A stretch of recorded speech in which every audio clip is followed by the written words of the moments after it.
Oh mga guys, ito yung buhay namin dito sa North Norway. Midnight sun. Gabi na naman guys, pero may araw pa kami oh. Mga alas 10 na ng gabi. Makita nyo oh. Pero yon ang buhay ng aking asawa. Nagpapatugtog ng mga, alam niyo na, traditional songs for him. At ipapakita ko rin guys ang aking mga tanim na hello Happy. Ayan ang aming pet.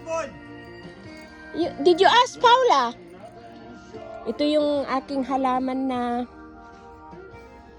strawberries nung ilang taon na to guys, pero tuwing summer, springtime, magsisimula na siyang umuusbong ulit o magaganda na naman.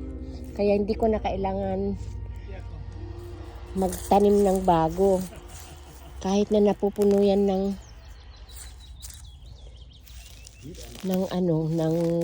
snow, natatabunan man ng snow guys, ganyan pa rin siya. Meron din akong halaman doon na mga bulbs. So this is our life here in North Norway. So lagi po kayo nakatune in dito sa aking page para ma-update kayo ng mga katotohanan ng buhay ko dito sa Norway.